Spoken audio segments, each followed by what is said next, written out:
Cuando encontré a mi marido inconsciente junto al seguro de vida de $2 millones que había firmado sin mi conocimiento, supe que alguien había planeado su infarto. Lo que escuché en ese cuarto de hospital me confirmó que no era paranoia, era supervivencia. Pero nunca imaginé que la traición vendría de mi propio hijo, quien había encontrado algo que cambiaría todo entre las cosas de su padre. ¿Desde dónde nos estás viendo hoy? Déjanos tu ubicación en los comentarios y dale like y suscríbete al canal. Me llamo Carmen Rodríguez, tengo 58 años, y hasta hace 3 días pensaba que conocía a mi marido Roberto después de 35 años de matrimonio. Nos casamos en febrero de 1990, cuando yo tenía 23 años y él 24. Pues resulta que una mujer puede vivir toda una vida al lado de un hombre y aún así no tener ni idea de quién es realmente.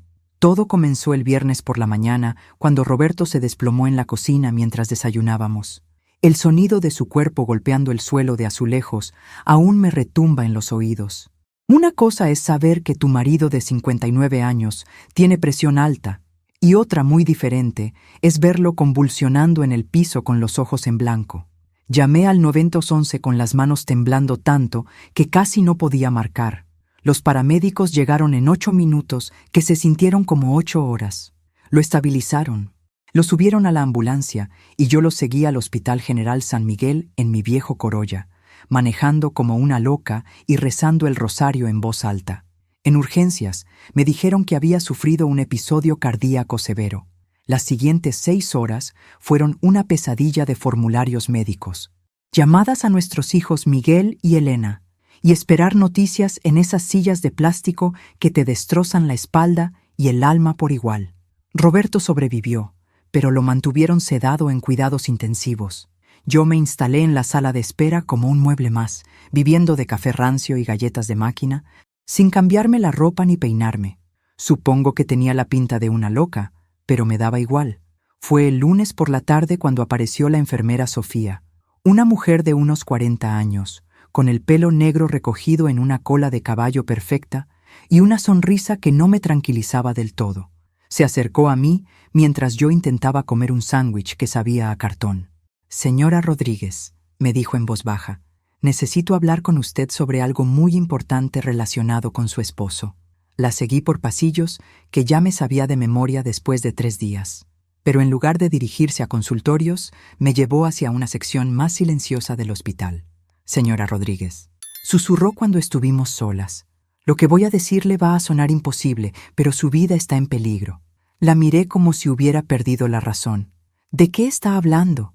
Su esposo no tuvo un infarto natural, y hay personas en este hospital que están planeando que usted tenga uno también». Antes de que pudiera protestar, me entregó una carpeta. «Mire esto y después decida si cree que estoy loca». Dentro había fotografías de documentos. Un seguro de vida a mi nombre por $2 millones, firmado aparentemente por mí, pero yo jamás había visto ese papel en mi vida.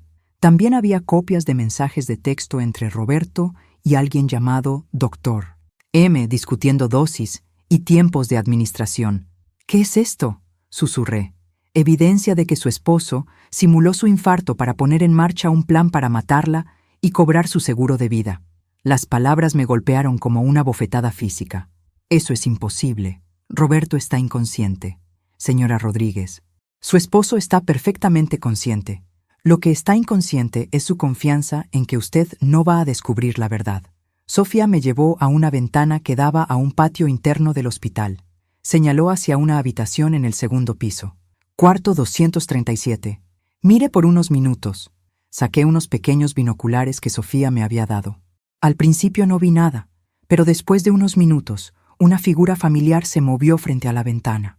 Roberto, mi esposo, caminando perfectamente normal, hablando por teléfono, gesticulando como si estuviera teniendo una conversación de negocios.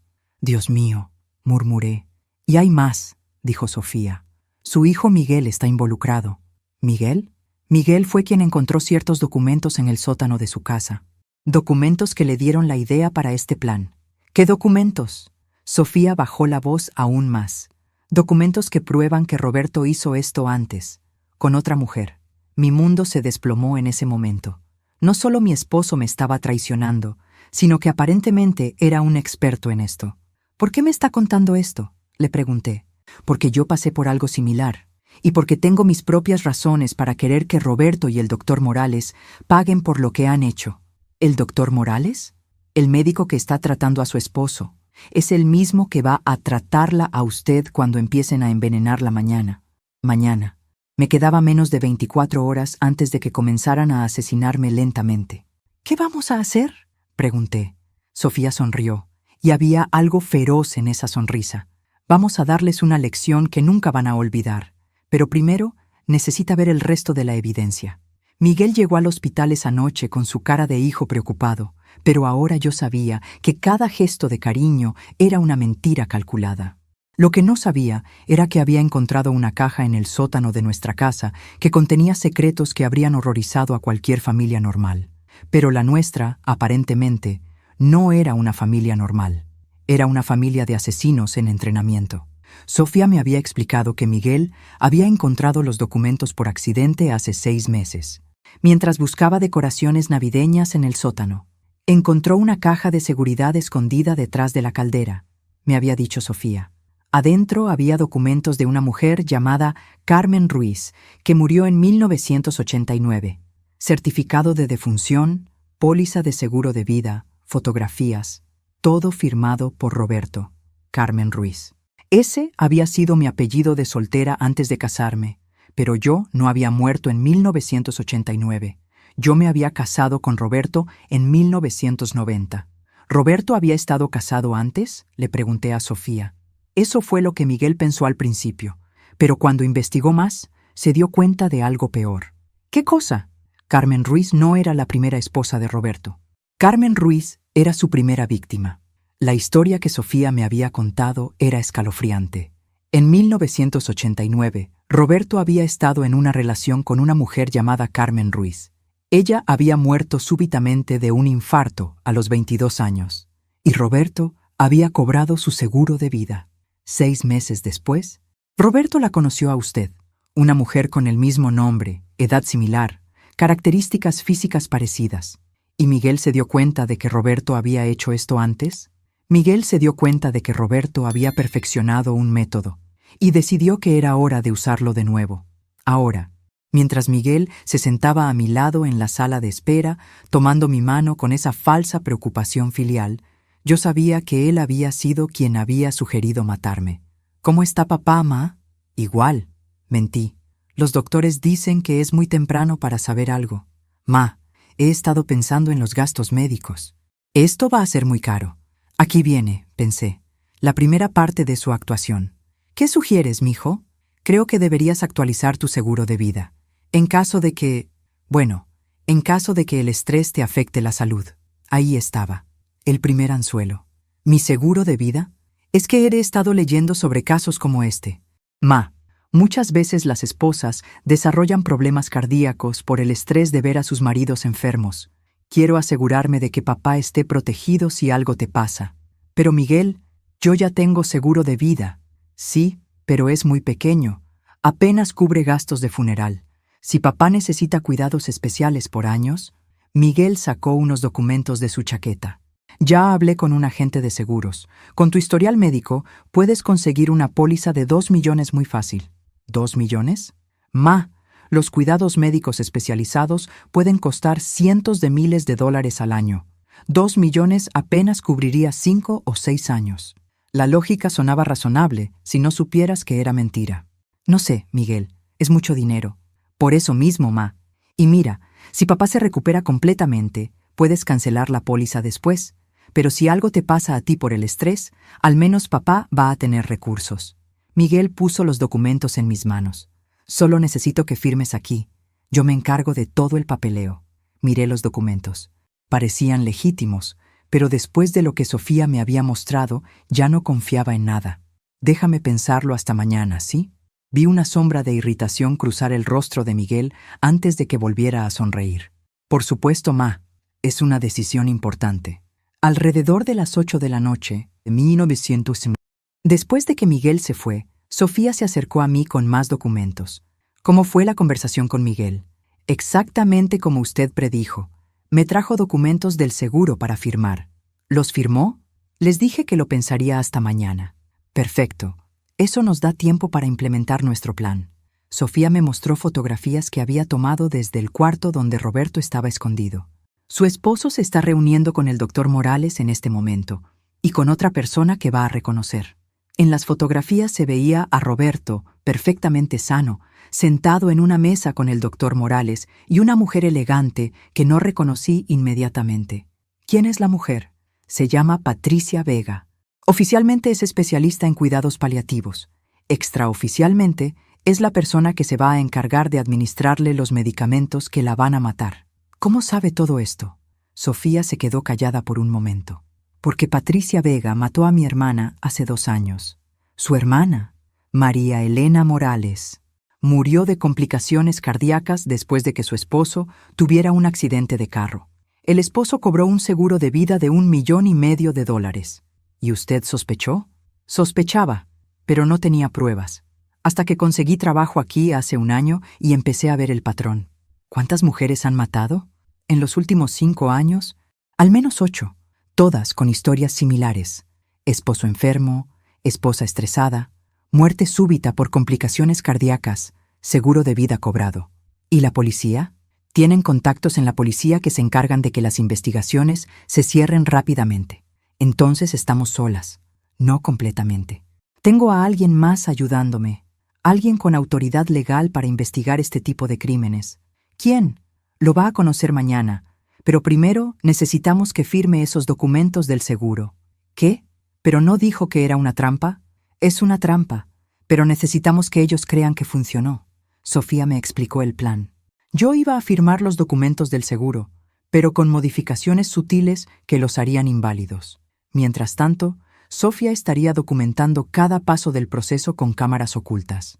Cuando traten de matarla, vamos a tener evidencia de cada paso, desde la firma falsa del seguro hasta la administración de los medicamentos. ¿Y si algo sale mal?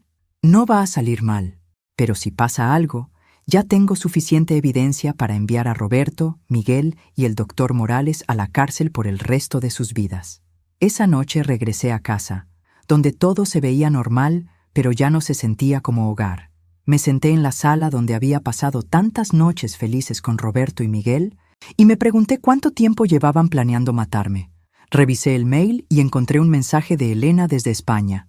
Mamá, Miguel me contó que papá está en el hospital. ¿Necesitas que regrese? Mi beca termina en 2 meses y puedo adelantar el viaje. Al menos Elena no estaba involucrada. Era el único consuelo en toda esta pesadilla. Le respondí. No es necesario que regreses aún, mija. Papá está estable y Miguel me está ayudando mucho. No era mentira. Miguel me estaba ayudando a entender exactamente de qué tipo de familia había formado parte sin saberlo. Al día siguiente, llegué al hospital con los documentos del seguro firmados, pero con las modificaciones que Sofía me había sugerido, cambios sutiles en fechas y números que harían que la póliza fuera legalmente inválida. Miguel revisó los documentos rápidamente y sonrió. Perfecto, ma. Yo me encargo de entregarlos a la compañía de seguros. ¿Cuándo entra en vigencia la póliza? Desde hoy. En caso de que algo pase. Algo iba a pasar, efectivamente. Pero no lo que Miguel esperaba. Resulta que Patricia Vega no solo había matado a la hermana de Sofía, sino que tenía un historial de ayudar a familias en crisis con soluciones muy permanentes. Lo que me sorprendió fue descubrir que mi querida nuera Paola también estaba al tanto del plan, y que había estado estudiando mis horarios y hábitos durante meses, como si fuera una científica preparando un experimento. Pero si pensaban que iba a ser fácil convertirme en su próxima víctima, estaban muy equivocados. Sofía me había citado en el hospital temprano esa mañana para mostrarme más evidencia. Patricia Vega ha estado trabajando con el doctor Morales durante los últimos 3 años, me explicó mientras revisábamos documentos en una oficina vacía. Ella proporciona la expertise médica, él proporciona el acceso hospitalario. ¿Y cómo funciona exactamente? Es muy simple. La víctima viene al hospital por estrés relacionado con la enfermedad de un familiar. Patricia la evalúa y recomienda medicación para la ansiedad, pero la medicación está diseñada para inducir un infarto que parece completamente natural. ¿Y nadie sospecha? ¿Quién va a sospechar? Una mujer mayor, bajo estrés extremo, con historial familiar de problemas cardíacos, es la muerte más común en mujeres de su edad. Sofía me mostró expedientes médicos de las otras víctimas. María Santos, 52 años. Su esposo tuvo un accidente de trabajo. Ella murió de infarto 2 semanas después. Seguro de vida, $800,000. Teresa Ruiz, 59 años. Su hijo necesitaba una operación costosa. Ella murió de complicaciones cardíacas 3 semanas después de suscribir una póliza de $1 millón.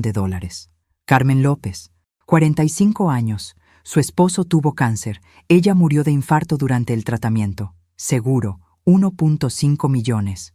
Una tras otra, 8 mujeres que habían muerto en circunstancias aparentemente naturales, todas después de contratar seguros de vida significativos. ¿Y sus familias nunca sospecharon? Sus familias fueron las que las mataron. Esa revelación me golpeó como un martillo. ¿Todas fueron asesinadas por sus propias familias? En cada caso, fue un familiar cercano quien sugirió el seguro de vida, quien las trajo al hospital, quien se preocupó por su estrés y salud mental, como Miguel conmigo. Exactamente como Miguel con usted. Sofía me mostró más fotografías, estas tomadas desde el estacionamiento del hospital. Ayer por la noche, después de que se fue a casa, Miguel se reunió con Patricia Vega en su carro. En las fotos se veía claramente a Miguel entregándole los documentos del seguro a Patricia, quien los revisaba cuidadosamente. También estaba Paola. Mi corazón se hundió. Mi nuera, la madre de mis nietos, también estaba involucrada. ¿Paola sabe lo que están planeando? Paola ha estado documentando sus hábitos durante meses. Horarios de comida, rutinas de ejercicio, medicamentos que toma, incluso sus programas de televisión favoritos. ¿Para qué? Para saber cuál es el mejor momento y método para administrarle el medicamento letal. Sofía me mostró páginas de un cuaderno que había logrado fotografiar desde lejos. Domingo. Carmen desayuna a las 8 a.m., siempre café con leche y tostadas. Lunes. Ve telenovela de 7 a 8 p.m., siempre con té de manzanilla. Martes. Toma aspirina para el dolor de rodilla alrededor de las 10 p.m. Paola había estado estudiándome como un depredador estudia a su presa. ¿Cuándo planean actuar? Según lo que escuché anoche, van a empezar mañana. Patricia va a recomendarle que venga al hospital para una evaluación de estrés. Y después, le van a dar medicación para ayudarla a lidiar con la situación. La primera dosis va a ser suave, para establecer que usted está tomando medicamentos para problemas psicológicos. La segunda dosis, 3 días después, va a ser la que la mate. ¿Cómo van a administrarla? En su casa. Miguel va a visitarla para apoyarla y va a poner el medicamento en algo que usted consume regularmente. ¿En mi té de manzanilla? Probablemente. Esa tarde, Paula apareció en mi casa con una sonrisa brillante y una bolsa de compras. Suegra querida, ¿cómo está? Preocupada por Roberto, como es natural. Por eso vine. Pensé que tal vez necesitaba que alguien hiciera las compras o limpiara un poco la casa. Paola empezó a moverse por mi cocina, como si fuera su propia casa, revisando la despensa, organizando medicamentos, tomando nota mental de dónde guardaba cada cosa. Veo que tiene té de manzanilla, comentó, revisando mis cajas de té. Miguel me contó que lo toma todas las noches. Sí, me ayuda a dormir. Qué bueno. El sueño es muy importante, especialmente en momentos de estrés como este. Paola siguió preparando la cena, pero yo la observaba cuidadosamente. Cada gesto, cada pregunta, cada comentario estaba diseñado para obtener información que pudiera ser usada contra mí. ¿A qué hora se acuesta normalmente? Alrededor de las 10:30. ¿Y se levanta temprano? A las 7 a.m. para ir al hospital. ¿Toma algún medicamento regularmente? Solo aspirina para las rodillas. Paola asintió, como si estuviera tomando nota mental. Suegra, he estado pensando que tal vez debería hablar con algún especialista sobre el estrés. Miguel conoce a una doctora muy buena en el hospital. ¿Una doctora? Sí, se especializa en ayudar a familias que están pasando por crisis médicas. Se llama Patricia Vega. Ahí estaba, la invitación a mi propia ejecución. No sé, Paola, no me gusta hablar de mis problemas con extraños. Pero, suegra, no es bueno guardar todo adentro. Y la doctora Vega tiene mucha experiencia con casos como el de Roberto. ¿Casos como el de Roberto? Sí, esposos que tienen problemas cardíacos y esposas que necesitan apoyo emocional. Apoyo emocional. Una manera muy creativa de describir asesinato. Déjame pensarlo. Por supuesto, pero suegra, realmente creo que le haría bien hablar con alguien profesional. Después de que Paola se fue, llamé a Sofía. Paola acaba de sugerirme que hable con Patricia Vega. ¿Y qué le dijo? Que lo iba a pensar. Perfecto. Necesitamos que acepte la cita con Patricia. ¿Qué? ¿No es eso exactamente lo que ellos quieren? Es exactamente lo que ellos quieren. Pero no es lo que van a conseguir. Sofía me explicó la siguiente fase del plan. Usted va a tener esa cita con Patricia Vega, pero va a estar conectada a un micrófono inalámbrico que va a grabar toda la conversación. Cuando Patricia le explique el tratamiento que va a recibir, vamos a tener su confesión completa. ¿Y si trata de darme algo durante la cita? No lo va a hacer. La primera cita siempre es solo evaluación. Patricia es muy cuidadosa de parecer completamente profesional y ética en los primeros encuentros. ¿Y después? Después vamos a tener evidencia suficiente para arrestar a todo el grupo. ¿Todo el grupo? Carmen. Esto es más grande de lo que pensamos. Hemos identificado al menos 5 médicos y 3 enfermeras que están involucrados en esta red.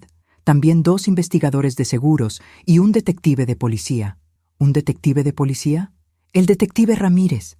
Es quien se encarga de cerrar las investigaciones rápidamente cuando alguien hace preguntas sobre estas muertes súbitas. ¿Cómo descubrieron todo esto? Porque no soy realmente Sofía Delgado. La miré confundida. ¿Cómo se llama realmente? Me llamo Ana García. Soy investigadora del FBI. ¿Del FBI? He estado investigando esta red durante 2 años. Su caso iba a ser mi evidencia final para cerrar toda la operación. Así que todo esto es una operación federal. Y usted, señora Rodríguez, va a ayudarnos a meter a todos estos asesinos en la cárcel por el resto de sus vidas. Por primera vez en días, sonreí de verdad. ¿Cuándo empezamos? Ana García del FBI me explicó que llevaban 2 años construyendo el caso contra esta red de asesinatos, pero necesitaban evidencia en tiempo real de un crimen en progreso para poder hacer arrestos que resultaran en condenas. Mi caso iba a ser esa evidencia. Lo que no me esperaba era descubrir que Roberto ya había empezado a transferir nuestros activos a cuentas que yo no conocía, preparándose para desaparecer del país tan pronto como yo estuviera muerta. Señora Rodríguez, me dijo Ana esa mañana en una oficina real del FBI, necesito que entienda exactamente qué está pasando y cuáles son los riesgos. Estábamos en un edificio federal en el centro de la ciudad. Ana ya no llevaba su uniforme de enfermera. Ahora vestía un traje profesional y tenía una placa del FBI colgada de su chaqueta. Durante los últimos 2 años hemos estado rastreando una red criminal que opera en 3 hospitales de la región. Han asesinado al menos 12 mujeres y posiblemente más en otros estados. ¿12 mujeres? 12 que podemos confirmar. El patrón es siempre el mismo. Esposo o familiar en crisis médica. Mujer bajo estrés. Seguro de vida recién contratado. Muerte súbita aparentemente natural. Ana me mostró un mapa con marcadores rojos en diferentes ciudades. Comenzaron aquí en San Miguel hace 5 años. Después expandieron a Riverside y Pleasant Valley. Siempre el mismo grupo. Dr. Morales, Patricia Vega y familias locales que están dispuestas a matar por dinero. ¿Y Miguel y Roberto? Su caso es especial porque Roberto tiene experiencia previa. Encontramos evidencia de que mató a otra mujer en 1989, antes de casarse con usted. Ana abrió un expediente grueso. Carmen Ruiz, 22 años. Murió en diciembre de 1989 de un infarto súbito. Roberto cobró su seguro de vida de $500,000 y desapareció de la ciudad. ¿Y después me conoció a mí? 6 meses después, en febrero de 1990. Una mujer con el mismo nombre, edad similar, sin familia cerca que hiciera preguntas. ¿Él me eligió específicamente? Creemos que sí. Roberto buscaba mujeres llamadas Carmen, solteras, trabajadoras, sin familia extensa. Mujeres que sería fácil aislar y manipular. La revelación me revolvió el estómago. Mi matrimonio no había sido coincidencia. Había sido una cacería. ¿Y Miguel cómo se enteró de esto?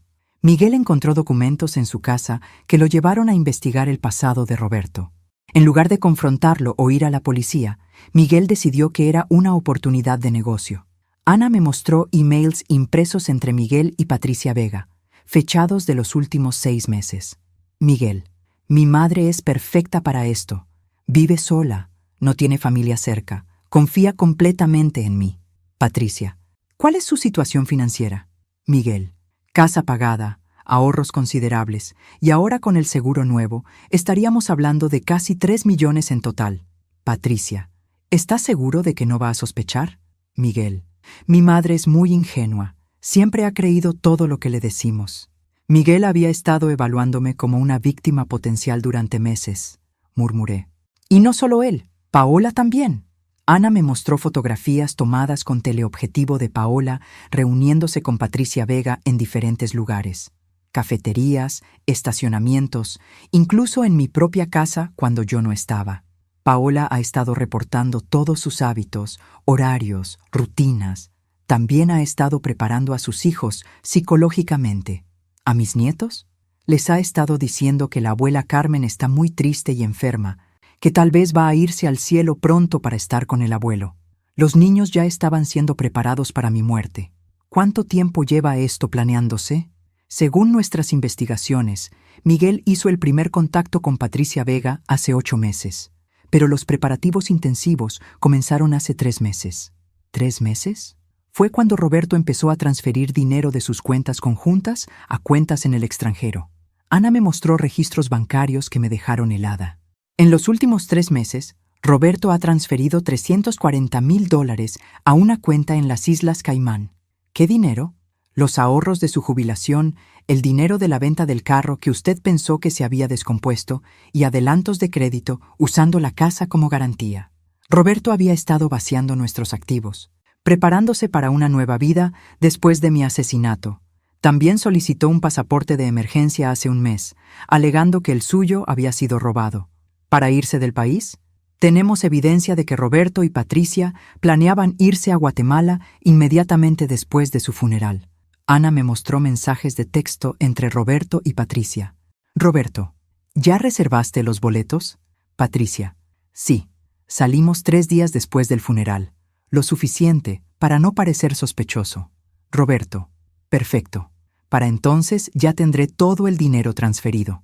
¿Y Miguel? Miguel se queda aquí para manejar la herencia y transferir el dinero del seguro. Después, en unos meses, se reúne con ellos en Guatemala. ¿Y Paola y los niños? Esa parte no está clara. Creemos que Miguel planea divorciarse de Paola una vez que tenga el dinero. ¿Va a abandonar a sus propios hijos? El dinero cambia a las personas, señora Rodríguez. Y Miguel ha demostrado que está dispuesto a matar a su propia madre por $3 millones. Ana cerró los expedientes. Por eso necesitamos su ayuda. Necesitamos que esta operación continúe hasta el punto donde tengamos evidencia irrefutable de intento de asesinato. ¿Qué significa eso? Significa que va a tener que tomar el medicamento que Patricia le dé. ¿Qué? Me levanté de mi silla alarmada. No se preocupe. Vamos a sustituir el medicamento letal por algo completamente inofensivo. Pero necesitamos que Patricia crea que usted lo está tomando y que está funcionando. ¿Cómo van a sustituir el medicamento? Tenemos a una de nuestras agentes trabajando como farmacéutica en el hospital. Ella va a interceptar el medicamento real y reemplazarlo. ¿Y si algo sale mal? Señora Rodríguez, va a estar bajo vigilancia las 24 horas. Tenemos agentes posicionados en su vecindario, en el hospital, incluso en la casa de Miguel. Al primer signo de peligro real, intervenimos. Y después arrestamos a todos los involucrados y usted testifica para asegurar que pasen el resto de sus vidas en prisión. Ana se inclinó hacia adelante. Señora Rodríguez, sé que es mucho pedir, pero si no actuamos ahora, esta red va a seguir matando mujeres. Su valentía puede salvar vidas futuras. La miré a los ojos y vi determinación, pero también algo personal. ¿Por qué es esto tan importante para usted? Ana bajó la mirada. Porque mi hermana real fue una de sus víctimas. María Elena García murió hace 2 años en Pleasant Valley. Su esposo cobró $1 millón y ahora vive en Costa Rica. Lo siento mucho. Por eso acepté esta misión. Y por eso no voy a permitir que ellos se salgan con la suya otra vez. ¿Cuándo empezamos? Mañana. Miguel va a llamarla para sugerirle que hable con Patricia Vega sobre su estrés. Usted va a aceptar. ¿Y después? Después vamos a documentar cada paso de su plan de asesinato hasta el momento en que traten de matarla. ¿Y Roberto? Roberto va a seguir fingiendo estar enfermo hasta que usted esté muerta. Después va a tener una recuperación milagrosa y va a desaparecer del país. Pero en lugar de eso, va a despertarse en una celda federal, enfrentando cargos de asesinato en primer grado. Por primera vez en una semana, sentí algo parecido a la esperanza. Ana, ¿realmente cree que esto va a funcionar? Señora Rodríguez, esta gente ha estado matando mujeres porque creían que eran demasiado ingenuas o demasiado débiles para defenderse. Es hora de que aprendan lo que pasa cuando subestiman a una mujer que ya no tiene nada que perder. El doctor Morales cometió un error fatal cuando me explicó detalladamente cómo iban a matarme, pensando que era una conversación confidencial entre médico y paciente. Lo que no sabía era que cada palabra estaba siendo grabada por equipos del FBI y que Ana había colocado cámaras en lugares que él jamás habría imaginado. Resulta que después de 35 años, fingiendo estar de acuerdo con todo lo que me decían los hombres, actuar sumisa se había convertido en mi superpoder secreto. Miguel llamó exactamente cuando Ana había predicho que llamaría. «Ma, ¿cómo amaneciste?» «Muy preocupada, mijo. No pude dormir pensando en tu papá. Por eso mismo te llamo. Creo que sería bueno que hablaras con la doctora Vega que te mencionó Paola». «¿La psicóloga?» «Sí. Se especializa en ayudar a familias en crisis médicas. Ya le hablé de ti y dice que puede verte hoy mismo si quieres». «No sé. Miguel, ma, por favor. Te veo muy estresada. No estás comiendo bien, no estás durmiendo. No quiero que te enfermes también». «Está bien, mijo. Si tú crees que me va a ayudar, excelente. Te recojo a las 3 p.m. y te llevo al hospital». A las 2:30, Ana llegó a mi casa vestida otra vez como enfermera. «¿Está lista?» «Tan lista como se puede estar para una cita con alguien que quiere matarte». Ana me ayudó a ponerme el micrófono inalámbrico, un dispositivo tan pequeño que parecía un botón de camisa. Este micrófono va a captar todo lo que se diga en un radio de 20 metros. También llevamos cámaras ocultas en la oficina de Patricia. ¿Cómo lograron eso? Nuestro equipo técnico se hizo pasar por personal de mantenimiento ayer por la noche. Ana me mostró un pequeño dispositivo en su mano. Si en algún momento se siente en peligro real, presione este botón. Está conectado a una alarma silenciosa que me avisará inmediatamente. ¿Y dónde va a estar usted? En el hospital, disfrazada como enfermera. También tenemos agentes posicionados como pacientes y visitantes. Miguel llegó puntualmente a las 3 p.m., actuando como el hijo preocupado perfecto. ¿Cómo te sientes, ma? Nerviosa. No me gusta hablar de mis problemas con extraños. La doctora Vega es muy amable. Te va a ayudar mucho. Durante el viaje al hospital, Miguel siguió preparándome para lo que iba a pasar. La doctora Vega probablemente te va a hacer muchas preguntas sobre cómo te sientes, sobre el estrés, sobre si has notado cambios en tu apetito o sueño. ¿Y qué le digo? La verdad, que estás muy preocupada por papá, que no puedes dormir, que te duele el pecho a veces por la ansiedad. Miguel me estaba entrenando para dar los síntomas exactos que Patricia necesitaba escuchar para justificar su tratamiento.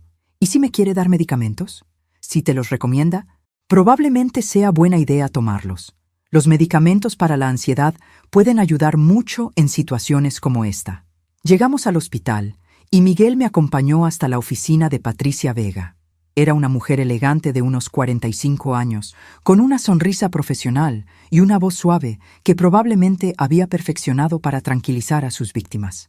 «Señora Rodríguez, es un placer conocerla. Su hijo me ha contado sobre la situación difícil que están enfrentando. Gracias por recibirme, doctora. Por favor, siéntese. ¿Le gustaría que Miguel se quede durante nuestra conversación?» «No es necesario», dijo Miguel rápidamente. «Creo que mamá va a estar más cómoda hablando a solas». Miguel se fue, dejándome sola con Patricia. Era exactamente lo que Ana había predicho que pasaría. «Señora Rodríguez, entiendo que su esposo está en el hospital con problemas cardíacos». «Sí, doctora. Ha estado muy grave». «¿Y cómo la está afectando esto a usted?» «Me siento muy preocupada todo el tiempo. No puedo dormir, casi no como, y a veces siento como si no pudiera respirar bien. ¿Dolor en el pecho?» «Sí, especialmente cuando pienso en la posibilidad de perder a Roberto». Patricia tomaba notas cuidadosamente. ¿Ha tenido episodios de mareo o palpitaciones? Algunas veces. ¿Antecedentes familiares de problemas cardíacos? Mi madre murió de un infarto a los 65 años.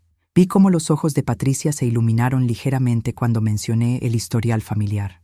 Señora Rodríguez, lo que está experimentando es completamente normal para alguien en su situación. El estrés prolongado puede tener efectos muy serios en la salud física. ¿Qué tan serios? En mujeres de su edad, especialmente con historial familiar de problemas cardíacos, el estrés emocional puede precipitar eventos cardíacos reales. ¿Infartos? Es posible. Por eso es muy importante que tratemos su ansiedad de manera agresiva. Patricia se levantó de su escritorio y se dirigió a un gabinete médico. Voy a prescribirle un medicamento que va a ayudar con la ansiedad y también va a proteger su corazón durante este periodo difícil. Sacó un frasco de pastillas. Se llama CardioCalm. Es un ansiolítico especialmente diseñado para pacientes con riesgo cardíaco. CardioCalm. Ana me había dicho que este era el nombre que usaban para el medicamento letal. ¿Cómo funciona? Reduce la ansiedad y regula el ritmo cardíaco. Va a tomarla 2 veces al día, una en la mañana con el desayuno, otra en la noche antes de acostarse. ¿Tiene efectos secundarios? Pueden presentarse algunos mareos leves al principio, tal vez un poco de somnolencia, pero esos efectos desaparecen en unos días. Patricia me entregó el frasco con instrucciones escritas. Es muy importante que tome la medicación exactamente como se la he prescrito. No omita dosis y no tome más de lo indicado. ¿Por cuánto tiempo? Depende de cómo evolucione la situación con su esposo. Si él se recupera, podremos reducir la dosis gradualmente. Patricia hizo una pausa dramática. Si las cosas no resultan bien, podríamos necesitar aumentar la dosis para ayudarla a lidiar con el duelo. Aumentar la dosis. Esa era la fase que me mataría. Doctora, ¿qué tan común es que las esposas también desarrollen problemas de salud en situaciones como esta? Más común de lo que la gente piensa. De hecho, en mi experiencia, aproximadamente el 30% de las esposas desarrollan problemas cardíacos serios dentro de las primeras semanas de la enfermedad de sus maridos. ¿30%? El corazón roto no es solo una expresión poética. Señora Rodríguez, es una condición médica real. Cardiomiopatía inducida por estrés, la llamamos. Patricia se sentó de nuevo, adoptando una expresión de falsa compasión. Pero no se preocupe. Con el tratamiento adecuado, podemos prevenir que eso le pase a usted. Gracias, doctora. Hay una cosa más. Es importante que durante las próximas semanas limite sus actividades. Nada de ejercicio intenso, nada de situaciones estresantes adicionales. ¿Cómo qué?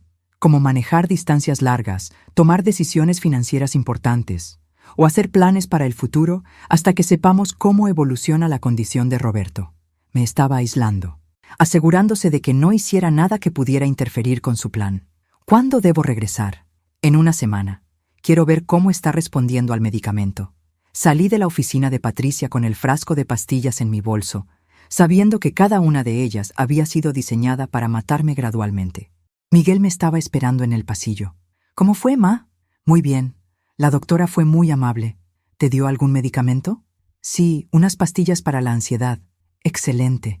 ¿Cuándo las empiezas a tomar? Esta noche. Miguel sonrió con satisfacción. Te vas a sentir mucho mejor, ma. Ya vas a ver. Esa noche, Ana vino a mi casa para revisar las grabaciones del día. Fue perfecto, me dijo después de escuchar toda la conversación con Patricia. Tenemos confesión completa de su método, evidencia del medicamento letal y confirmación de que esto es un patrón que han usado antes. ¿Y ahora qué? Ahora empieza la parte difícil. Va a tomar las pastillas que le dimos, que son completamente inofensivas, pero va a actuar como si estuviera experimentando los efectos que Patricia espera. ¿Qué efectos? Los primeros días, somnolencia leve y un poco de confusión. Después, gradualmente, va a empezar a parecer más débil, como si el medicamento estuviera empezando a afectar su corazón. ¿Por cuánto tiempo? Una semana. Después, cuando Patricia recomiende aumentar la dosis, vamos a hacer los arrestos. ¿Va a funcionar? Señora Rodríguez, después de escuchar esa grabación, Patricia Vega va a pasar el resto de su vida en prisión, y cuando confrontemos a Miguel con esta evidencia, va a confesar todo para tratar de conseguir un trato. ¿Y Roberto? Roberto va a descubrir que su plan perfecto se convirtió en la evidencia perfecta de su propio crimen. Esa noche tomé mi primera pastilla falsa. sabiendo que era el primer paso hacia la justicia que estas personas merecían. Y por primera vez en 35 años me sentí poderosa. Patricia Vega se emocionó tanto viendo mis síntomas que cometió el error de explicarle a Miguel exactamente qué le estaba pasando a mi corazón, paso a paso, como si fuera una conferencia médica sobre cómo asesinar eficientemente a una mujer de 58 años. Lo que no sabían era que cada síntoma que yo mostraba era completamente actuado, y que el FBI tenía grabaciones de cada palabra de su entusiasta explicación sobre mi muerte inminente. Al tercer día de tomar las pastillas falsas, empecé mi actuación como mujer que se está muriendo lentamente. Llegué al hospital por la mañana caminando más despacio de lo normal, con ojeras que había creado cuidadosamente con maquillaje y un temblor sutil en las manos que había estado practicando. Miguel notó los cambios inmediatamente. «Ma, tienes cara terrible. Me siento muy cansada, mijo. Y anoche me dolía mucho el pecho». «¿Te duele el pecho?» Miguel trató de sonar preocupado, pero vi un destello de satisfacción en sus ojos, como si alguien me estuviera apretando el corazón. «Vamos a hablar con la doctora Vega inmediatamente». Miguel me llevó directamente a la oficina de Patricia, quien me examinó con lo que parecía preocupación profesional, pero que yo sabía que era satisfacción por la efectividad de su veneno.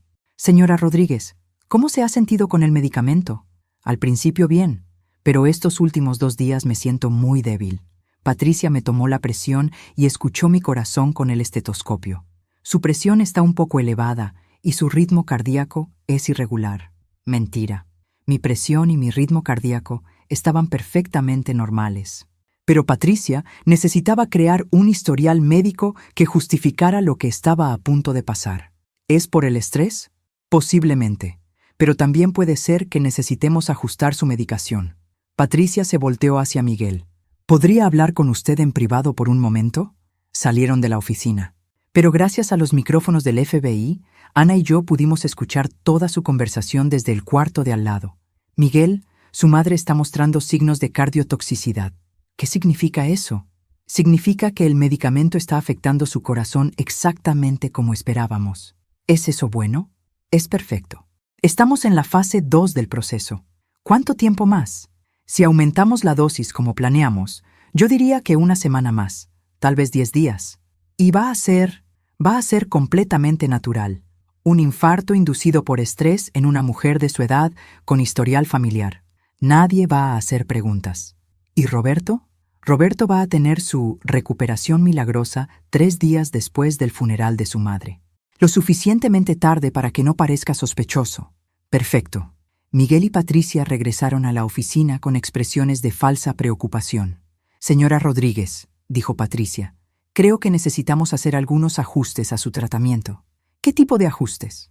«Voy a aumentar su dosis de CardioCalm. En lugar de una pastilla 2 veces al día, va a tomar 2 pastillas en la mañana y 2 en la noche. 4 veces la dosis, suficiente para matar a una persona real en días. ¿Está segura de que es necesario?» «Señora Rodríguez, su corazón está bajo mucho estrés. Si no tratamos esto agresivamente, podría tener un infarto». La ironía era deliciosa. Patricia estaba advirtiendo que podría darme un infarto si no tomaba el medicamento que estaba diseñado para darme un infarto. «Está bien, doctora». Patricia me entregó un nuevo frasco de pastillas. «Estas son más fuertes que las anteriores. Es muy importante que las tome exactamente como se las prescribo». «¿Qué efectos secundarios puedo esperar?» «Puede sentirse un poco más mareada, tal vez algunos dolores de pecho ocasionales, pero eso es normal mientras su cuerpo se ajusta al medicamento». Miguel me llevó a casa después de la cita, y durante todo el viaje me dio instrucciones sobre cuándo tomar las pastillas, como si fuera vital para mi salud que siguiera el horario exacto de mi envenenamiento. «Es importante que las tomes con comida, ma». «¿Por qué?» «Para que no te lastimen el estómago». «Pero Miguel, si me lastiman el estómago, tal vez no debería tomarlas». «No, ma. Es normal que los medicamentos fuertes causen un poco de malestar al principio. Lo importante es que las tomes consistentemente». Miguel me estaba convenciendo de que ignorara cualquier señal de que el medicamento me estaba envenenando. Esa noche, Ana vino a mi casa para la siguiente fase del plan. «Mañana va a empezar a mostrar síntomas más serios», me explicó. «Dificultad para respirar, dolores de pecho más intensos, confusión ocasional». «¿Confusión?» Patricia espera que el medicamento empiece a afectar su función mental. Es parte de cómo el veneno trabaja en dosis altas. ¿Y qué pasa si Miguel o Paola se asustan de verdad y me llevan al hospital de emergencia? Eso sería perfecto. Tenemos agentes médicos posicionados en emergencias que van a confirmar que está teniendo una reacción al estrés, no una intoxicación. ¿Y Patricia? Patricia va a estar encantada de que su víctima esté deteriorándose tan rápidamente. Probablemente va a recomendar hospitalización. ¿Hospitalización? Es donde planean matarla.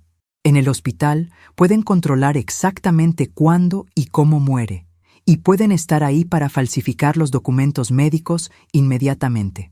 Al día siguiente, llegué al hospital actuando como si estuviera al borde del colapso. Me tambaleaba ligeramente al caminar. Me detuve varias veces para recuperar el aliento. Y cuando Miguel me preguntó cómo me sentía, puse una mano en mi pecho y dije: siento como si un elefante estuviera sentado en mi pecho.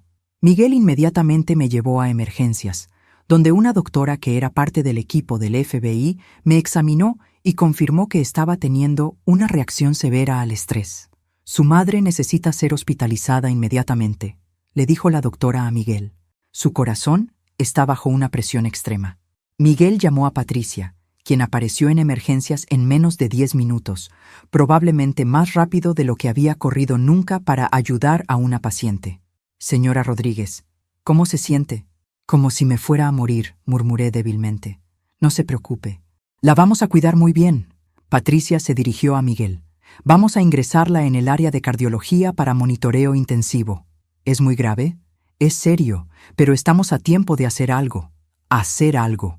Como terminar de matarme en un ambiente controlado. Me internaron en una habitación privada donde Ana, todavía disfrazada como enfermera, era parte del personal asignado a mi cuidado. Señora Rodríguez, me dijo Ana en voz alta para beneficio de las cámaras de seguridad del hospital. Voy a estar monitoreando sus signos vitales muy de cerca esta noche. En voz baja me susurró: mañana va a ser el día. Patricia va a tratar de darle la dosis final. ¿Está segura? Completamente. La hemos estado escuchando planear con Roberto y Miguel. Mañana por la noche, durante el cambio de turno, van a administrarle una inyección que supuestamente es para el dolor, pero que en realidad va a ser una sobredosis masiva. ¿Y ustedes van a intervenir? Vamos a intervenir en el momento exacto en que Patricia prepare la inyección. Queremos que llegue lo más lejos posible, sin poner en riesgo real su vida. ¿Y Roberto? Roberto va a estar aquí mañana. Aparentemente quiere estar presente para su momento de crisis. ¿Va a fingir que se recuperó milagrosamente? ¿Va a fingir que la preocupación por usted le dio fuerzas para levantarse de su lecho de muerte para estar a su lado? ¡Qué romántico! Sí, muy romántico. Especialmente porque tenemos grabaciones de él planeando exactamente qué va a decir para sonar como el esposo devoto devastado por la pérdida de su amada esposa. Esa noche, acostada en la cama del hospital, pensé en todas las mujeres que habían estado en esta misma situación antes que yo. Mujeres que confiaron en sus familias, que nunca sospecharon que las personas que más amaban las estaban matando por dinero. Pero esta vez iba a ser diferente. Esta vez, los asesinos iban a descubrir lo que pasaba cuando subestimaban a su víctima. Roberto apareció en mi habitación del hospital esa mañana con una actuación digna de un Oscar, interpretando al esposo devoto que había encontrado fuerzas sobrenaturales para levantarse de su lecho de muerte y estar al lado de su amada esposa en crisis. Lo que hizo que su performance fuera aún más impresionante era que había ensayado cada gesto, cada palabra, cada lágrima con Patricia Vega, sin saber que el FBI había grabado todos esos ensayos la noche anterior. Carmen. Roberto entró a mi habitación en una silla de ruedas empujada por Miguel, con una bata de hospital y una cara de preocupación que habría convencido a cualquiera que no supiera la verdad. «Roberto, ¿qué haces aquí? Deberías estar descansando. No podía quedarme en mi cama sabiendo que estás aquí». Roberto tomó mi mano con manos temblorosas que eran completamente ficticias. Los doctores trataron de impedírmelo, pero les dije que prefería morir a tu lado que vivir sin ti. Miguel se acercó al otro lado de mi cama. «Papá insistió en venir, ma. Dice que si algo te pasa, él no quiere seguir viviendo». «Roberto, mi amor, tienes que cuidarte. No puedes arriesgar tu salud por mí». «Carmen, Después de 35 años de matrimonio, no me vas a dejar solo ahora. Roberto empezó a llorar, y juro que si no hubiera sabido que era un asesino profesional, me habría conmovido hasta las lágrimas. No voy a dejarte solo, mi amor. Solo estoy un poco enferma por el estrés. Los doctores dicen que tu corazón está muy débil, dijo Miguel. Pero papá y yo vamos a estar aquí contigo hasta que te recuperes. O hasta que Dios decida llevarte, añadió Roberto con voz quebrada. Pero si eso pasa, quiero que sepas cuánto te amo. Patricia Vega entró en ese momento, aparentemente conmovida por esta escena de amor matrimonial. Señor Rodríguez, no debería estar fuera de su habitación. Doctora, no me puede pedir que abandone a mi esposa cuando más me necesita. Entiendo sus sentimientos, pero su propia salud. Mi salud no importa si Carmen no está conmigo. Patricia fingió considerarlo por un momento. Está bien, puede quedarse, pero solo por unas horas. Lo que Patricia realmente estaba pensando era que era perfecto tener a Roberto presente cuando me asesinaran. Así él podría ser testigo de mis últimos momentos, y su dolor sería más convincente para el personal del hospital. Ana entró a revisar mis signos vitales, y mientras lo hacía, me susurró al oído: esta noche a las 11 p.m. Patricia va a venir con una jeringa que supuestamente contiene morfina para el dolor. Durante el día, Roberto y Miguel mantuvieron su actuación de familia devota. Roberto me contaba historias de nuestros primeros años de matrimonio. Miguel recordaba momentos especiales de su infancia, los dos actuando como si fuera mi lecho de muerte cuando en realidad estaban esperando a que llegara el momento de crearlo. Alrededor de las 6 p.m., Paola llegó con mis nietos. «Abuela Carmen», dijo mi nieta de 8 años, «¿te vas a poner mejor?» «Claro que sí, mi amor». La abuela solo está un poco cansada, pero Paola ya había estado preparando a los niños para otra posibilidad. Mami nos dijo que tal vez la abuela se va a ir al cielo como el abuelo Roberto cuando él estaba enfermo, dijo mi nieto de 6 años. ¿El abuelo Roberto? Lo miré confundida. Sí, continuó el niño. Mami dice que cuando la gente mayor se enferma mucho, a veces Dios los llama para que estén juntos en el cielo. Roberto se las había arreglado para fingir estar al borde de la muerte por una semana mientras planeaba mi asesinato, pero los niños habían sido preparados para creer que ambos estábamos muriendo. «No se preocupen», les dije, «la abuela va a estar bien». «¿Prometes?», preguntó mi nieta. «Te prometo que voy a estar aquí por mucho tiempo más». Era una promesa que tenía plena intención de cumplir. Después de que Paola se llevó a los niños, Roberto se acercó más a mi cama. «Carmen, quiero que sepas que estos han sido los mejores 35 años de mi vida. Los míos también. Roberto, ¿y si algo te pasa esta noche?» «¿Esta noche? ¿Por qué esta noche?» «Es que los doctores dijeron que las próximas horas van a ser críticas. Tu corazón está muy débil». Roberto me estaba preparando psicológicamente para mi muerte, asegurándose de que no fuera una sorpresa cuando pasara durante la noche. «Roberto, tengo miedo». «No tengas miedo, mi amor. Si es tu momento, va a ser peaceful. Los doctores van a asegurarse de que no sientas dolor». «¿Cómo lo sabes?» «Porque hablé con la doctora Vega. Me explicó todo el proceso. Si tu corazón no puede más, te van a dar medicamentos para que te duermas tranquilamente». Roberto me estaba explicando exactamente cómo me iban a asesinar, presentándolo como un acto de misericordia médica. A las 10:30 p.m., Patricia entró a la habitación con una enfermera que yo no conocía. «Señora Rodríguez, sus signos vitales muestran que está teniendo mucho dolor. Vamos a darle algo para que esté más cómoda». «¿Qué tipo de medicamento?» «Morfina. Van a ayudar con el dolor y va a relajar su corazón». Patricia preparó una jeringa mientras Roberto y Miguel observaban desde sus sillas. «¿Va a doler?», pregunté. «No va a sentir nada», me aseguró Patricia. «Va a ser como quedarse dormida». Patricia se acercó a mi línea intravenosa con la jeringa en la mano. «Señora Rodríguez, cuente hasta 10 y todo va a estar mejor». Patricia insertó la jeringa en mi línea cuarto y empezó a empujar el émbolo. 1, 2, 3. La puerta de la habitación se abrió violentamente. «FBI, todos al suelo». 5 agentes entraron con armas desenvainas, liderados por Ana, que ya no llevaba uniforme de enfermera sino chaleco del FBI. Patricia soltó la jeringa, que se estrelló contra el suelo. «Patricia Vega está bajo arresto por intento de asesinato». Roberto trató de levantarse de su silla de ruedas, pero 2 agentes lo inmovilizaron inmediatamente. Roberto Rodríguez está bajo arresto por conspiración para cometer asesinato.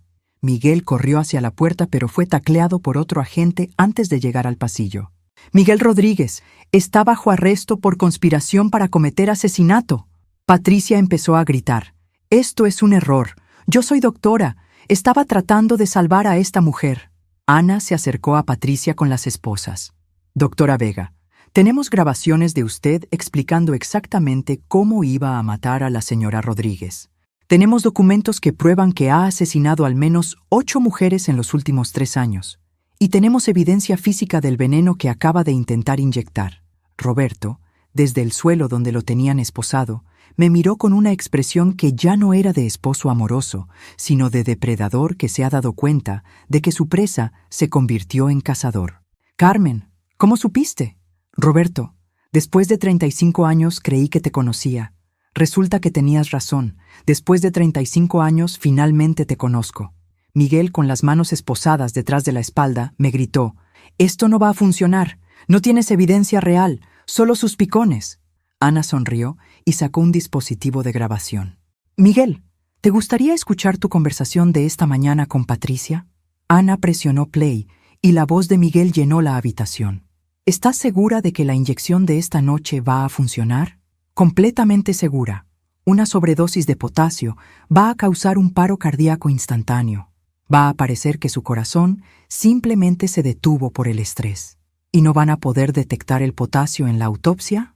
Para cuando hagan la autopsia, si es que la hacen, los niveles de potasio van a estar normalizados. No hay manera de probar que fue inducido».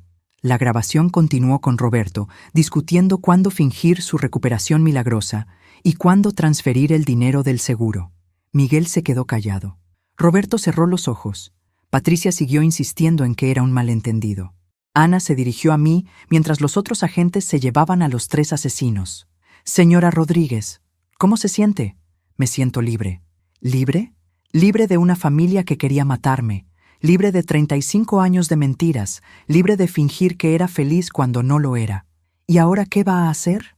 Me senté en la cama del hospital y me quité los monitores de corazón que había estado usando para la actuación. «Ahora voy a vivir mi propia vida, sin asesinos». Ana sonrió. ¿Sabe qué? Creo que va a ser muy buena en eso. El juicio comenzó 6 meses después, y fue entonces cuando descubrí la escala completa de la operación. Roberto y el doctor Morales no solo habían estado matando esposas por dinero, sino que habían creado una franquicia de asesinatos familiares que operaba en 5 estados. Miguel no había sido simplemente un hijo codicioso, había sido reclutado como el representante de una nueva generación de asesinos familiares. Lo que más me impresionó fue que Paola había estado filmando mis rutinas diarias, no solo para estudiarlas, sino para crear un manual de instrucciones para futuras víctimas. Ana vino a mi casa la mañana antes del juicio para prepararme para lo que iba a escuchar. «Carmen, durante estos 6 meses de investigación, hemos descubierto que esto es mucho más grande de lo que pensábamos inicialmente». «¿Más grande cómo?» Ana extendió una serie de mapas sobre mi mesa de comedor.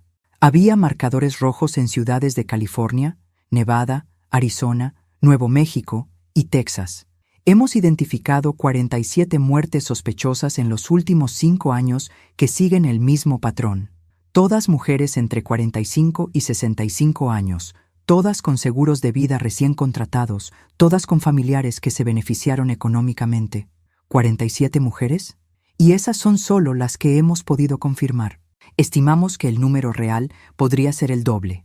Ana me mostró fotografías de Roberto y el doctor Morales en lo que parecían ser conferencias médicas. Durante los últimos 3 años, Roberto y Eduardo Morales han estado dando seminarios privados sobre gestión de crisis familiares en hoteles de lujo por todo el suroeste. ¿Seminarios sobre qué? Oficialmente, sobre cómo ayudar a familias a manejar gastos médicos catastróficos y planificación de herencias. Extraoficialmente, sobre cómo matar a familiares por dinero sin ser detectados. Ana me mostró una lista de nombres. Cada seminario costaba $50,000 por familia participante. Incluía entrenamiento médico básico, contactos con profesionales corruptos y lo que ellos llamaban casos de estudio exitosos. ¿Casos de estudio? Las mujeres que habían asesinado previamente. Roberto y Eduardo usaban sus muertes como ejemplos de métodos efectivos. La revelación me revolvió el estómago. Mi futuro asesinato había sido planeado como material educativo para otros asesinos familiares. ¿Y Miguel? Miguel había sido seleccionado para liderar la expansión hacia el norte de California y Oregón. Su primera misión era reclutarte como víctima de demostración para probar que el sistema funcionaba incluso con familias sin experiencia previa en asesinato. Víctima de demostración. Tu muerte iba a ser filmada secretamente y usada como material de entrenamiento para futuras familias participantes. Ana me mostró equipos de video que habían encontrado en casa de Paola. Paola había estado grabando tus rutinas diarias durante meses, no solo para estudiar tus hábitos, sino para crear lo que ellos llamaban perfil de víctima ideal. ¿Perfil de víctima ideal?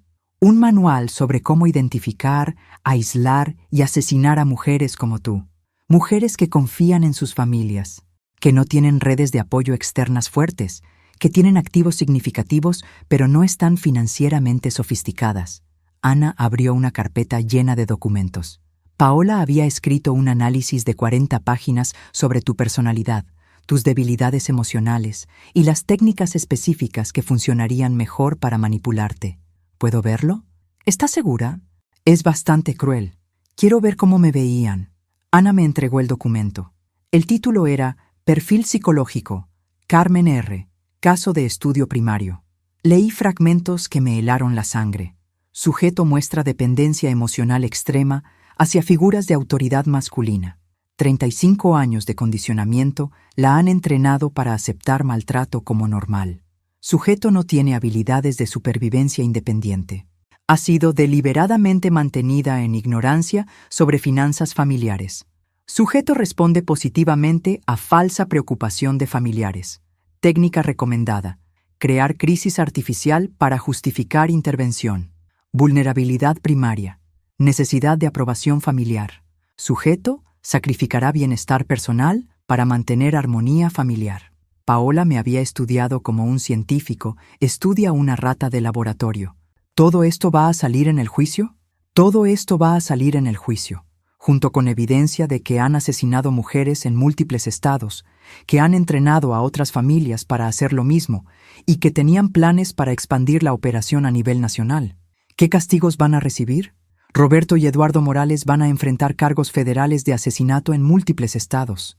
Están hablando de cadena perpetua sin posibilidad de libertad condicional. ¿Y Miguel? Miguel va a enfrentar cargos como adulto por conspiración y participación en asesinatos múltiples. El fiscal está pidiendo 40 años sin libertad condicional. ¿Y Patricia y Paola? Patricia también cadena perpetua. Paola, Ana hizo una pausa. Paola hizo un trato. ¿Qué tipo de trato? Testificó contra todos los demás a cambio de una sentencia reducida. Va a servir 15 años y después va a entrar al programa de protección de testigos. ¿15 años? ¿Por planear mi asesinato? Paola proporcionó información que nos permitió identificar y arrestar a 23 familias adicionales en 5 estados. Sin su testimonio, docenas de asesinos habrían quedado libres. La injusticia me enfureció. ¿Y mis nietos? Están viviendo con los padres de Paola. Ella perdió la custodia permanente cuando fue arrestada. ¿Puedo verlos? Eventualmente sí. Pero van a necesitar mucha terapia para entender lo que sus padres estaban planeando hacerle a su abuela. El día del juicio, entré al tribunal sintiendo una mezcla de nervios y determinación. Durante 6 meses había estado preparándome para este momento, la oportunidad de mirar a los ojos a las personas que habían planeado matarme y decirles exactamente lo que pensaba de ellos. Roberto, Miguel, Patricia y Eduardo Morales estaban sentados en la mesa de los acusados. Roberto evitaba mi mirada, pero Miguel me miraba con lo que parecía ser resentimiento, como si yo fuera la culpable de haber arruinado su plan perfecto. Patricia mantenía su compostura profesional, incluso esposada. Eduardo Morales se veía como lo que era, un hombre mayor que se había dado cuenta de que había llegado al final de su carrera criminal. El fiscal comenzó presentando la evidencia de la red de asesinatos: mapas, fotografías, registros bancarios, grabaciones de audio y video. Damas y caballeros del jurado, durante los próximos días van a escuchar evidencia de una de las conspiraciones criminales más extensas y calculadas en la historia moderna de Estados Unidos. Estos acusados no solo planearon asesinar a Carmen Rodríguez por dinero, convirtieron el asesinato familiar en un negocio, entrenaron a otras familias, crearon manuales de instrucciones, establecieron una red que se extendía por 5 estados, y lo hicieron con tal precisión, tal frialdad calculada, que Carmen Rodríguez estuvo a minutos de convertirse en la víctima número 48 de una operación que había perfeccionado el arte de hacer que el asesinato pareciera muerte natural. El fiscal señaló hacia la mesa de los acusados. Estos no son criminales desesperados que actuaron por impulso. Son empresarios del asesinato que convirtieron el amor familiar en una industria de muerte. Cuando fue mi turno de testificar, caminé hacia el estrado sintiendo el peso de todas las mujeres que habían muerto antes que yo. «Señora Rodríguez», me preguntó el fiscal, después de escuchar toda la evidencia, ¿cómo se siente sobre lo que su familia le hizo? Miré directamente a Roberto y Miguel antes de responder. Me siento traicionada por 35 años de mentiras. Me siento furiosa por todas las mujeres que murieron antes que yo, pero principalmente me siento agradecida. ¿Agradecida? Agradecida de haber sobrevivido para poder estar aquí hoy, asegurándome de que estas personas nunca vuelvan a matar a nadie. ¿Y qué le diría a otras mujeres que puedan estar en situaciones similares? Les diría que confíen en sus instintos. Si algo se siente mal, probablemente está mal. Y les diría que a veces la supervivencia requiere ser más inteligente que las personas que supuestamente te aman. Miré a Miguel una última vez. Y les diría que el amor real no viene con pólizas de seguro de vida adjuntas. La revelación más devastadora del juicio llegó cuando el FBI presentó evidencia de que Roberto había estado casado con otra mujer llamada Carmen antes de conocerme, y que esa mujer también había muerto súbitamente después de contratar un seguro de vida millonario. No era solo que Roberto fuera un asesino, era que había estado casando mujeres llamadas Carmen durante décadas, perfeccionando su método con cada víctima. Y Miguel no solo había descubierto esto, sino que había sugerido que era hora de actualizar el sistema familiar para una nueva generación. Ana me había advertido que el 9º día del juicio sería el más difícil para mí. Carmen, hoy van a presentar evidencia sobre los asesinatos previos de Roberto. Es información que no teníamos cuando comenzó su caso, pero que descubrimos durante la investigación ampliada. ¿Qué tipo de evidencia? Evidencia de que Roberto ha estado haciendo esto mucho más tiempo de lo que pensábamos. En la corte, el fiscal presentó documentos que me destrozaron emocionalmente. Damas y caballeros del jurado, Roberto Rodríguez no comenzó su carrera criminal con Carmen Rodríguez. Comenzó en 1987, 2 años antes de conocerla. Su primera víctima fue Carmen Delgado, de 21 años, enfermera en el Hospital General de Phoenix. Se casó con ella en enero de 1987. Ella murió en noviembre del mismo año de un infarto súbito. Roberto cobró $300,000 de su seguro de vida. Mi corazón se detuvo. Carmen Delgado. El mismo nombre que yo había usado de soltera antes de casarme. Su segunda víctima fue Carmen Torres, de 24 años, maestra de escuela primaria en Tucson. Se casó con ella en marzo de 1988. Ella murió en diciembre del mismo año. Roberto cobró $450,000. Su tercera víctima fue Carmen Ruiz, de 22 años, contadora en una firma de Las Vegas. Se casó con ella en febrero de 1989. Ella murió en noviembre de 1989. Roberto cobró $500,000. El fiscal me miró directamente. Carmen Rodríguez, nacida Carmen Mendoza, iba a ser su cuarta víctima, pero esta vez su plan falló. Roberto había estado casando mujeres llamadas Carmen por 3 años antes de conocerme. Yo no había sido una víctima aleatoria. Había sido seleccionada específicamente porque encajaba en su patrón. ¿Cómo las conocía?, preguntó el jurado. Roberto trabajaba como consultor de seguros de vida, viajando por el suroeste.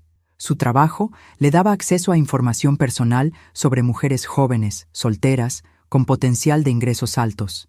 Las cortejaba específicamente porque sabía exactamente cuánto valían financieramente. El fiscal mostró fotografías de las 3 Carmen anteriores. Todas eran jóvenes, atractivas, profesionales. Todas Se parecían a mí cuando era joven. Roberto Rodríguez desarrolló un sistema. Identificaba víctimas potenciales a través de su trabajo. Las cortejaba rápidamente. Se casaba con ellas.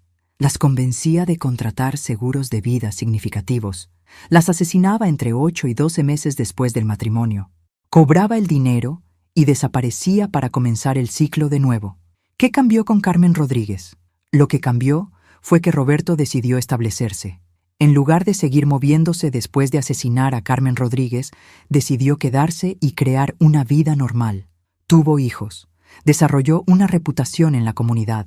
Pero 35 años después, cuando los gastos aumentaron y las oportunidades se presentaron, decidió volver a su carrera criminal original. El fiscal señaló hacia Miguel, esta vez con ayuda de su hijo. Miguel Rodríguez no solo sabía sobre los asesinatos previos de su padre, los estudió, los analizó y sugirió mejoras. Ana presentó documentos escritos a mano por Miguel que me enfermaron. Papá, tus métodos anteriores eran demasiado obvios. 3 esposas muertas en 3 años llamaría la atención hoy en día, pero una esposa que muere después de 35 años de matrimonio por estrés relacionado con tu propia enfermedad, eso es genial.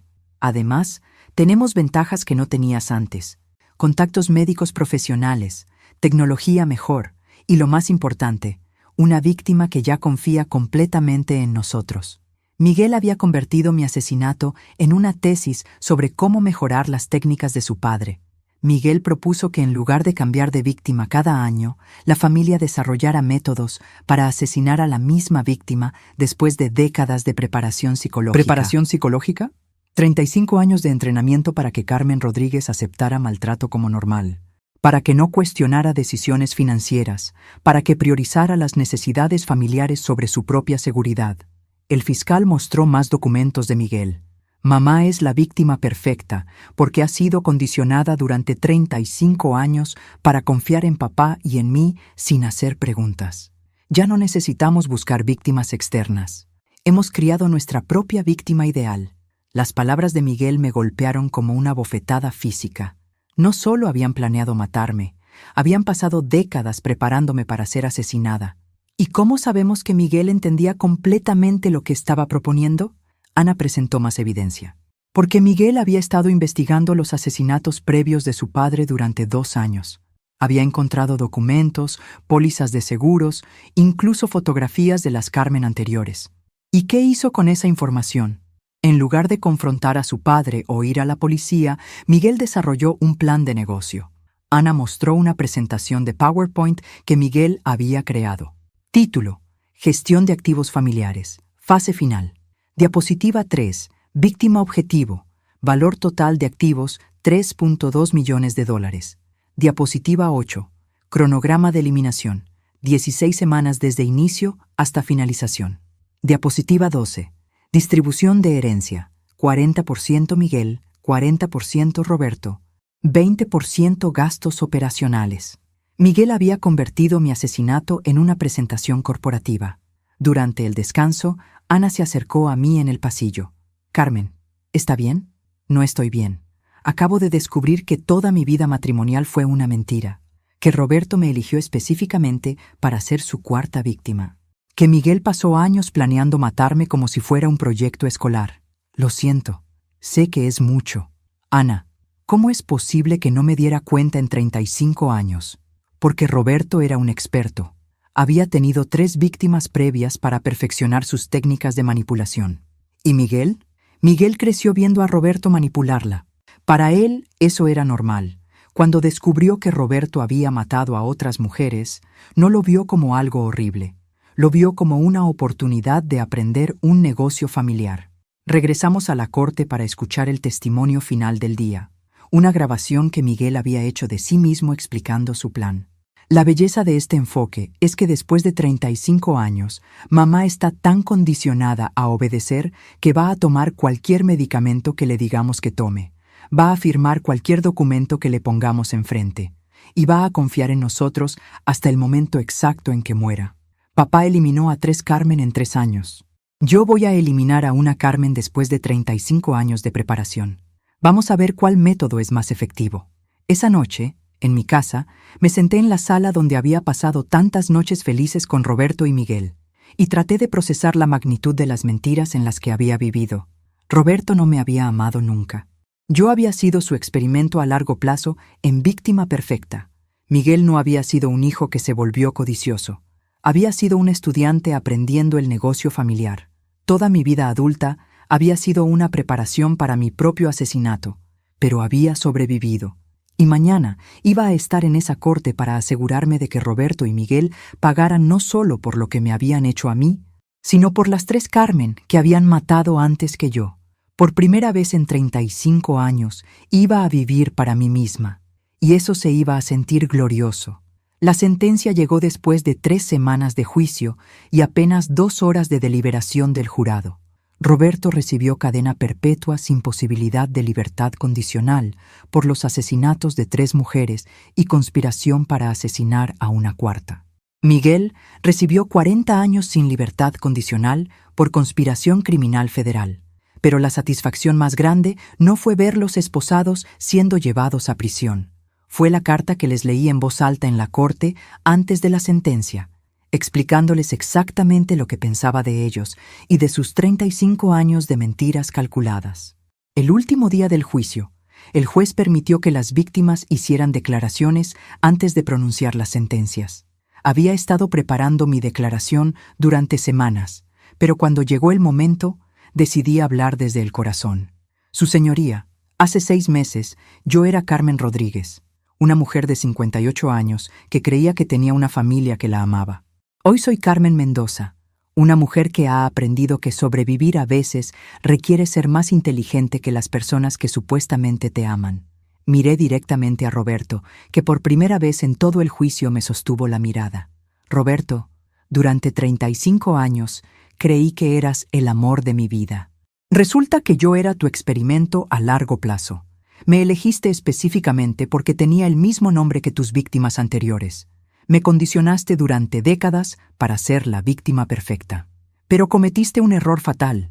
Subestimaste la capacidad de una mujer de 58 años para defenderse cuando finalmente entiende la verdad. Me volteé hacia Miguel. Miguel, eres mi hijo biológico, pero nunca fuiste realmente mi hijo. Un hijo protege a su madre. Un hijo la ama incondicionalmente. Tú me estudiaste como un científico estudia una rata de laboratorio, esperando el momento perfecto para matarme por dinero. Pasaste años desarrollando un plan de negocio para mi asesinato. Convertiste mi muerte en una presentación de PowerPoint. Calculaste exactamente cuánto dinero ganarías con mi funeral. Miguel me miró con algo que podría haber sido arrepentimiento, pero probablemente era solo irritación de haber sido atrapado. Pero ambos cometieron el mismo error. Confundieron sumisión con estupidez. Confundieron bondad con debilidad. Y confundieron amor con ingenuidad. Durante 35 años, ustedes vieron a una mujer que aceptaba maltrato, que no hacía preguntas sobre finanzas, que priorizaba la armonía familiar sobre su propia seguridad. Y pensaron que eso me convertía en la víctima perfecta. Lo que no entendieron es que una mujer que ha sobrevivido 35 años de manipulación psicológica ha desarrollado instintos de supervivencia que ustedes nunca podrían imaginar. Su señoría, estos hombres no mataron solo a las 3 Carmen anteriores. Mataron mi capacidad de confiar, mataron mi fe en el amor familiar, mataron 35 años de mi vida que viví en una mentira, pero no lograron matarme, y no van a matar a ninguna otra mujer. Roberto, vas a pasar el resto de tu vida en una celda, recordando que la víctima que pensaste que sería la más fácil fue la que te mandó a prisión. Miguel, vas a pasar los mejores años de tu vida en prisión, recordando que el dinero que pensaste que ibas a heredar se convirtió en la evidencia que te condenó. Y yo voy a pasar el resto de mi vida libre, viviendo finalmente para mí misma, sabiendo que otros asesinos familiares van a pensar 2 veces antes de subestimar a sus víctimas. El juez pronunció las sentencias.